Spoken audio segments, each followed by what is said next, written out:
स्वागत है स्टूडेंट आपका मेरे इस यूट्यूब चैनल में। मेरा नाम है आर के शर्मा। मैं आज आपके लिए लेके आया हूँ NIOS क्लास 10th के साइंस का chapter 1 measurement in science technology.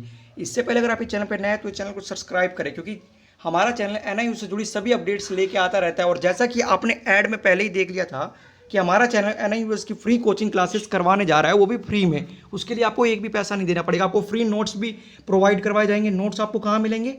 Instagram ID पे। हमारी इंस्टाग्राम आईडी या FB पेज से आप जुड़े, जिसका लिंक हमने डिस्क्रिप्शन बॉक्स में दिया है। वहाँ पर आप सीधा मुझे मैसेज करें कि आपको नोट्स चाहिए। जिस भी सब्जेक्ट का, जिस भी क्लास का जो भी चाहिए होगा, हम आपको सेंड कर देंगे। क्विक रिप्लाई करेंगे हम आपको। मैं आपको ये चैप्टर नोट्स के थ्रू करवाऊंगा। ये वही नोट्स है जो हम अपने कोचिंग सेंटर में प्रोवाइड करवाते हैं। ये आपको यहाँ पे एकदम फ्री में प्रोवाइड करवाया जाएगा। हमारे कोचिंग सेंटर का हर साल का रिकॉर्ड रहा है 80 से 90% के भी सभी स्टूडेंट्स के आते हैं। बिल्कुल उसी तरीके का एजुकेशन आपको यहाँ पर प्रोवाइड करवाया जाएगा। मुझे पता है कि यहाँ पर ये वीडियो दो तरीके के स्टूडेंट देख रहे हैं। पहले वो जिन्हें सिर्फ पास होना है या फिर 40 से 50% नंबर लाने हैं, और एक वो जिन्हें 80 से 90% नंबर लाने। तो जिन्हें 80 से 90% नंबर लाने वो ये वीडियो देखें। इसके अलावा एक हम इंपॉर्टेंट क्वेश्चंस की वीडियो डालेंगे, वो भी देख ले। जो ये दोनों वीडियो देखता है उसके हमारा रिकॉर्ड है कि 80% नंबर आएंगे ही।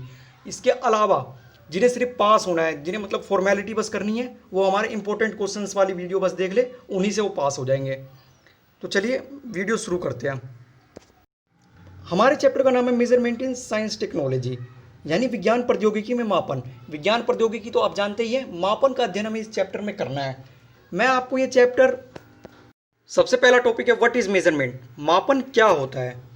उसके बाद हम पढ़ेंगे why do we need to make measurement, यानी हमें मापन की क्या आवश्यकता है। उसके बाद यहाँ एक टॉपिक है, वो सब टॉपिक है इसलिए मैंने उसे नहीं लिखा। ये है कि व्हाट इज अ यूनिट, मात्रक क्या होता है। उसके बाद हम पढ़ेंगे कैरेक्टरिस्टिक्स ऑफ अ यूनिट, यानी एक मात्रक के क्या गुण होने चाहिए। उसके बाद अगला और सब बहुत ही इंपॉर्टेंट टॉपिक है, ये सबसे इंपॉर्टेंट टॉपिक माना जाता है, how did our ancestor make measurement, यानी हमारे पूर्वज किस तरीके से मापन करते थे। उसके बाद है अगला है need for a standard unit, यानी हमें एक मानक मात्रक की क्या आवश्यकता है। उसके बाद अगला है, ये भी बहुत इंपॉर्टेंट है, इंडियन मेजरमेंट सिस्टम, भारतीय मापन प्रणाली। ये स्टूडेंट, और एक ये how did our ancestor make measurement, ये दोनों सबसे इंपॉर्टेंट इस चैप्टर में है, इसलिए आप इसे निशान लगा लीजिए, इंपॉर्टेंट है। अगली चीज़ है द मॉडर्न मेजरमेंट सिस्टम, आधुनिक मापन प्रणाली। उसके बाद हम पढ़ेंगे SI यूनिट्स। उसके बाद मैं आपको करवाऊंगा डेराइव्ड यूनिट्स। उसके बाद है SI परफिक्सेस। उसके बाद रूल्स ऑफ रिप्रेजेंटिंग, यानी इसे किस तरीके से आप प्रेजेंट कर सकते हैं। तो मैं आपको इसमें सारे जितने भी इसके रूल है वो सारे आपको करवाऊंगा बढ़िया बढ़िया एग्जाम्पल के थ्रू, जिसके से आपको एक ही बार में पूरा का पूरा समझ आ जाएगा। हमारा सबसे पहला टॉपिक है व्हाट इज अ मेजरमेंट, मापन क्या होता है। तो मापन, measurement is the basic skill which forms an essential part of our day to day activities. मापन एक ऐसा जीवन कौशल है जिसे हम अपने दिन प्रतिदिन के क्रियाकलापों में उपयोग करते हैं। अब मैं आपको समझाता हूँ ये कैसे। जैसे कि आप मान लीजिए आप बाजार जाते हैं, कोई सामान लेते हैं, तो आपको किस में माप कर दिया जाता है, यानी 1 किलो आलू, 1 किलो जो भी आप लेते हैं वो आपको एक मापन प्रणाली के द्वारा दिया जाता है।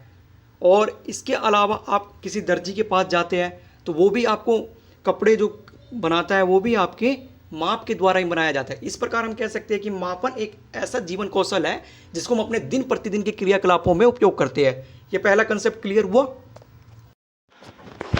It is a process of comparison and involves counting of the times a chosen scale is make the measurement.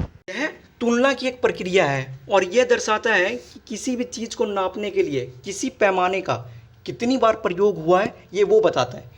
जैसे कि आप अगर किसी कपड़े का माप लेते हैं तो 10 मीटर, 5 मीटर, यानी मीटर जो पैमाना है उसका कितनी बार प्रयोग हुआ है ये वो दर्शाता है। तो ये दोनों कंसेप्ट क्लियर हुए। अगर आप इन दोनों कंसेप्ट में से कुछ भी लिख देते हैं तो आपको नंबर मिल जाएंगे। दोनों लिख देते तो बहुत अच्छी बात है।